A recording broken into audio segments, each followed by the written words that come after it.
ನಾನು ಪವಿತ್ರ ಬಂದ ನಂಗೆ ಸ್ಟಾರ್ಟಿಂಗಲ್ಲಿ ಇಲ್ಲಿ ಪವಿತ್ರ ಬಂದಾಗ ಅವ್ರು ಬೈತಿರ್ತಾರೆ ಮನೆಯಲ್ಲಿ. ಮನೆ ಯಜಮಾನಿಕೆ ಅಂತಂದರೆ ಏನು ಸುಮ್ಮನೆ ಬೀಗ ತೊಗೊಂಡು ಓಡಾಡೋದಲ್ಲ, ಏನು ಎಲ್ಲ ಜವಾಬ್ದಾರಿನೂ ನಿಭಾಯಿಸೋಂಗಿದ್ರೆ ಯಜಮಾನಿಕೆ ತೊಗೋಬೇಕಂತ ರಾಧಿಕಾ ಮತ್ತು ಮಂಗಳ ಅವರೆಲ್ಲ ಬೈಬೇಕಾದ್ರೆ, ಪ್ರದೂಷ್ ನಿನಗೂ ನಿನ್ನ ಹೆಂಡ್ತಿಗೂ ಎಷ್ಟು ಸಲ ಹೇಳ್ಬೇಕಂತೆಲ್ಲ ಹೇಳಿ ಅಜ್ಜ ಬೈತಾರೆ. ಅದೇ ಮಾವ ನನಗೂ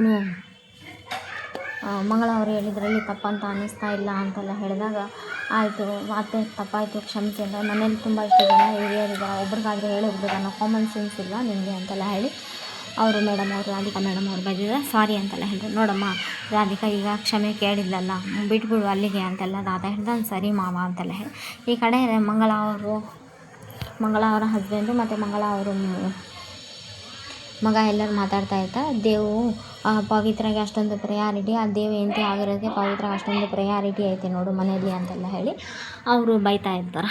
ಯಾರು ಅವ್ರು ಬೈತಾ ಇರೋದು ಇಲ್ಲಿ ಪವಿತ್ರ ನಿಂತು ಕೇಳಿಸ್ಕೊಂಡು, ಯಾಕೆ ದೇವ್ ಸಾರ್ ಬಗ್ಗೆ ಎಷ್ಟು ಕೋಪ ಮಾಡ್ಕೊಂಡು ಮಾತಾಡ್ತಾ ಇದ್ದಾರಾ ಅಂತೆಲ್ಲ ಹೇಳಿ ಕೇಳಿಸ್ಕೊಂಡು, ಅದೇ ಟೈಮಿಗೆ ಅಜ್ಜಿ ಬಂದು ಏನಮ್ಮ ಪವಿತ್ರ ಅಂತೆಲ್ಲ ಹೇಳಿ ರೆಡಿಯಾಗಿ, ಏನಮ್ಮ ಈಗ ರೆಡಿ ಆಗೋದು ಅಜ್ಜಿ, ಏನಾಗಿದೆ ಅಜ್ಜಿ ನೋಡಮ್ಮ ಕೆಂಪು ರಂಪು ಅಂತ ಗೊತ್ತಿದೆ, ಅದು ಗುರುಗಳ ಮುಂದೆ ಈ ಕೆಂಪು ಕಲರ್ ಬಟ್ಟೆ ಹಾಕ್ಕೊಂಡು ಯಾರಾದರೂ ಹೋಗ್ತಾರೇನಮ್ಮ ಅಂತೆಲ್ಲ ಕೇಳಿದೆ. ಸರಿ ಅಜ್ಜಿ ಹೀಗೆ ಬದಲಾಯಿಸಿ ಬರ್ತೀನಿ ಅಂತೆಲ್ಲ ಹೇಳಿ, ನೋಡಪ್ಪ ಈ ಮನೆಗೆ ಫಸ್ಟ್ ಸೊಸೆ ಯಾರು ಅಂತೆಲ್ಲ ಕೇಳಿದಾಗ ರಾಧಿಕಾತ್ಗೆ, ಅಲ್ಲಪ್ಪ ನಾನು ಹೇಳ್ತಾ ಇರೋದು ನಿಮ್ಮ ಕಾಲದಲ್ಲ ನಮ್ಮ ಕಾಲದ್ದು ಅಂದರೆ ಅವ್ರ ಹೆಸರು ಲೇಖಾ ಫಸ್ಟು ಅಂತೆಲ್ಲ ಹೇಳಿ ಮಾತಾಡ್ತಾರೆ. ಅದೇ ಟೈಮಿಗೆ ಇಲ್ಲಿ ಗುರುಗಳು ಬಂದಿರ್ತಾರೆ. ಗುರುಗಳು ಬಂದಾಗ ಎಲ್ಲರೂ ನಮಸ್ಕಾರ ಅಂತೆಲ್ಲ ಹೇಳಿ ಪ್ರತಿಯೊಬ್ಬರು ಕೈ ಮುಗಿತಾರೆ. ಅದೇ ಟೈಮಿಗೆ ಪವಿತ್ರ ಲಾಸ್ಟಾಗಿ ಬಂದು ಪವಿತ್ರನೂ ಕೈ ಮುಗಿದಾಗ ಅದೇ ಟೈಮಿಗೆ ಈ ಕಡೆ ಏನಿಲ್ಲ, ನಾನು ಇದು ಮಂತ್ರಾಲಯದಿಂದ ಅಕ್ಷತೆಗಳು ತಂದಿದ್ದೆ, ಆ ಅಕ್ಷತೆನ ಕೊಟ್ಟು ಹೋಗಬೇಕು ಅಂತ ಅಂದಿದ್ದೆ. ಅಲ್ಲಿ ದೇವ್ ಇಲ್ಲಿ ಅಂತ ಕೇಳಿದೆ. ಅದೇ ದೇವ್ಗೆ ಫೋನ್ ಮಾಡಿ ಹೇಳಿದ್ದೀನಿ ಬರ್ತೀನಿ ಅಂತೆಲ್ಲ ಹೇಳಿದಾರ ಅಂತೆಲ್ಲ ಹೇಳಿದ್ದೆ, ಫೋನ್ ಮಾಡಿ ತಿಳಿಸಿದೆ. ಅದೇ ಟೈಮಿಗೆ ದೇವ್ ಬರ್ತಾನೆ. ದೇವ್ ಬಂದಿದ್ದು ಗುರುಗಳು ನೋಡ್ತಾನೆ. ದೇವ್ ಗುರುಗಳ ಆಶೀರ್ವಾದ ತೊಗೊಂಡ್ರೆ ದೇವ್ ಕೋಪ ಮಾಡಿಕೊಂಡು ಅಲ್ಲಿಂದ ಹೋಗ್ಬಿಡ್ತಾರೆ. ಕೋಪ ಮಾಡ್ಕೊಂಡು ಅಲ್ಲಿಂದ ಹೋದಾಗ ದೇವ್ ಅಂತ ರಾಧಿಕಾ ಅವರು ಅಜ್ಜಿ ತಾತ ಎಲ್ಲರಿಗೂ ಹೋಗಿದಾಗ ದೇವ್ ಹೋಗ್ತಾನೆ.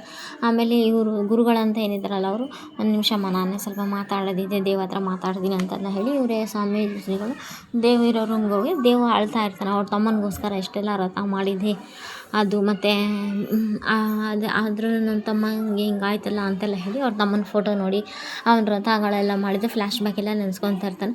ನೋಡಪ್ಪ ದೇವ್ ಅಂತೆಲ್ಲ ಹೇಳಿ ಅವ್ರು ಮಾತಾಡಿಸಿದಾಗ, ನೋಡಪ್ಪ ನೀನು ನನಗೆ ಅರ್ಥ ಅಲ್ಲ ತಾತ, ನೀವೆಲ್ಲ ಗುರುಗಳೇ ನೀವು ಹೇಳಿದಂಗೆ ಮಾಡಿದ, ಆದರೆ ನನ್ನ ತಮ್ಮನಿಗೆ ಯಾಕೆ ಹಿಂಗಾಯಿತು ಅಂತೆಲ್ಲ ಕರ್ಮ ಕಣಪ್ಪ ಏನು ಹೇಳ್ತಾ ಇದ್ದೀರಾ ನೀವು ಅಂತೆಲ್ಲ ಹೇಳಿದಾಗ, ಹಂಗಲ್ಲಪ್ಪ ಅದು ಏನಂತಂದರೆ ನೀನು ನೋವೇನು ಬಟ್ಟೆ ಕಟ್ಕೊಂಡ್ಬಿಟ್ಟಿದ್ಯಪ್ಪ ನಿನ್ನ ಕಣ್ಣಿಗೆ, ಅದೆಲ್ಲ ಮರೆತು ಮುಂದೆ ಹೋಗ್ಬೇಕಂದ್ರೆ ಇನ್ನೂ ಇದೆ ಅಲ್ಲ ಅಂತೆಲ್ಲ ಹೇಳಿ ಅವರು ಗುರುಗಳು ಸಮಾಧಾನ ಮಾಡಿ ಕರ್ಕೊಂಬರ್ತಾರೆ ದೇವನ. ಮತ್ತು ಎಲ್ಲರೂ ಹಾಲಿಗೆ ಬರ್ತಾರೆ.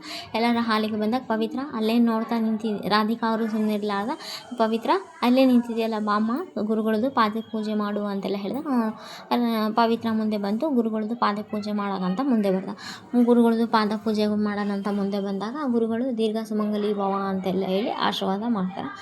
ಆವಾಗ ಗೂಡಿಗೆ ಬಂದಿರೋ ಹೊಸ ಹಕ್ಕಿನ ಮನೆ ಬಿಟ್ಟು ಆಚೆ ಕಳಿಸೋದು ವ್ಯರ್ಥ ಪ್ರಯತ್ನ ಅಂತೆಲ್ಲ ಹೇಳಿದಾಗ, ಆವಾಗ ಈ ಮಾತು ರಾಧಿಕಾಗೂ ಮತ್ತು ಅವ್ರಿಗೂ ಅರ್ಥ ಆಗುತ್ತೆ ಏನು ಅಂತೆಲ್ಲ ಹೇಳಿ, ಏನು ಹೇಳ್ತಾ ಇದ್ದೀರಿ ಗುರುಗಳೇ ಅಂದರೆ, ನೀವು ಜಾಸ್ತಿ ಟೆನ್ಷನ್ ನೀವು ಜಾಸ್ತಿ ತಲೆ ಕೆಡಿಸ್ಕೋಬೇಡಿ, ಯಾಕಂದರೆ ಅದು ಯಾರಿಗೆ ಅರ್ಥ ಆಗಬೇಕೋ ಅವ್ರಿಗೆ ಅರ್ಥ ಆಗಿರುತ್ತೆ ಅಂತ. ಈ ಕಡೆ ರಾಧಿಕಾ ಫ್ಲ್ಯಾಶ್ ಬ್ಯಾಕ್ ಎಲ್ಲ ನೆನೆಸ್ಕೊತಲ್ಲ, ನಾ ಈ ಗಣೇಶ ಹಬ್ಬದ ದಿವಸ ಮನೆ ಬಿಟ್ಟು ಹೋಗ್ತೀನಿ ಅಂತ ಪವಿತ್ರ ಮಾತು ಕೊಟ್ಟಿರ್ತಾರಲ್ಲ, ಅದನ್ನು ಎಲ್ಲ ನೆನೆಸ್ಕೊಂಡು ಹೇಳ್ತಾ ಮಾತಾಡ್ತಾ ಇರ್ತಾರೆ ಅವರಿಬ್ಬರು ಮಾತಾಡ್ತಾ ಅದು ಮಾತಾಡಿದ್ದು ಫ್ಲ್ಯಾಶ್ ಬ್ಯಾಕ್ ಎಲ್ಲ ನೆನೆಸ್ಕೊತ. ಅದೇ ಟೈಮಿಗೆ ಸರಿ ನಾವಿನ್ನೂ ಹೊರಡ್ತೀನಪ್ಪ ಹೊತ್ತಾಗ್ತಿದೆ ಅಂತೆಲ್ಲ ಹೇಳಿದಾಗ, ಆವಾಗ ತಾತ ಇದ್ದು ಒಂದು ನಿಮಿಷ ತಳಿ ಅಂತ, ಯಶೋಧ ಬಾ ಅಂತೆಲ್ಲ ಹೇಳ್ತಾ ಅಜ್ಜಿ ತಾತ ಅವ್ರು ಬಂದು ಆಶೀರ್ವಾದ ತೊಗೊತಾರೆ ಅವರು. ಮತ್ತು ಆಮೇಲೆ ರಾಧಿಕಾ ಮೇಡಮ್ ಅವ್ರು ಬಂದು ಆಶೀರ್ವಾದ ತೊಗೊತಾರೆ. ಅದೇ ಟೈಮಿಗೆ ಲೇಖಾ ಮತ್ತು ಅವ್ರ ಹಸ್ಬೆಂಡು ಮತ್ತು ನಾಮಿ ಮತ್ತು ವಿಶಾಲ್ ಅವರು ಆಶೀರ್ವಾದ ತೊಗೊತಾರೆ ಗುರುಗಳದ್ದು. ಮತ್ತು ಈ ಮಂಗಳ ಮತ್ತು ಅವ್ರ ಹಸ್ಬೆಂಡ್ ಪ್ರದೂಷ್ ಅವರು ತೊಗೊಂಡ್ರೆ, ಲಾಸ್ಟಿಗೆ ದೇವ್ ಮತ್ತು ಪವಿತ್ರ ಅವರಿಬ್ಬರು ಆಶೀರ್ವಾದ ತೊಗೊತಾರೆ. ಅವರಿಬ್ಬರು ಆಶೀರ್ವಾದ ತೊಗೊಂಡು ಗುರುಗಳು ಏನೋ ಸರಿ ನಾನು ಹೋಗಿ ಬರ್ತೀನಿ ಅಂತೆಲ್ಲ ಹೇಳಿ ಗುರುಗಳಿಗೆ ಬೀಳ್ಕೊಡುಗೆ ಕೊಡೋಕ್ಕೆ ಎಲ್ಲರೂ ಹೊರಗಡೆ ಬಂದಿರ್ತಾರೆ. ಕಾರ್ ಸ್ಟಾರ್ಟ್ ಆಗಿರುತ್ತೆ.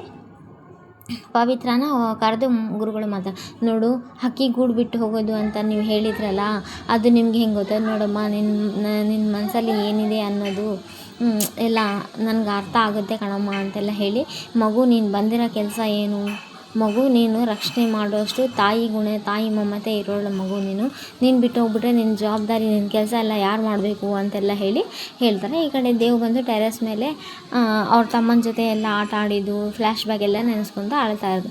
ನಕ್ಷತ್ರ ನಾವೆಲ್ಲರೂ ಇಲ್ಲಿ ಚೆನ್ನಾಗಿದ್ವಿ, ಆದರೆ ನನ್ನ ತಮ್ಮ ಮಾತ್ರ ಅಲ್ಲಿ ಒಬ್ಬಂಟಿ ಆಗಿದ್ದಾನ ಅಂತ ನಕ್ಷತ್ರ ನೋಡಿ ಅಳ್ತಾ ಇರೋದು. ಅದೇ ಟೈಮಿಗೆ ಪವಿತ್ರ ಬಂದು ಅದು ಜೂನಿಯರ್ಗೆ ಹಂಗಾಗಿರೋದಕ್ಕೆ ಕಾರಣ ಏನು ಅಂತ ಅಂದರೆ, ಅದೇ ಡಾಕ್ಟ್ರೇ ಹೇಳಿರಲ್ಲ ಹಿಟ್ಟಲ್ಲಿ ಯಾವುದಿಲ್ಲ ಸರ್, ಏನೋ ಒಂದು ಬಲವಾದ ಕಾರಣ ಇದೆ, ಗುರುಗಳ ಮುಖಾಂತರ ನಮಗೆ ಯಾರೋ ಗೈಡೆನ್ಸ್ ಮಾಡ್ತಾ ಇದ್ದಾರೆ ಸರ್.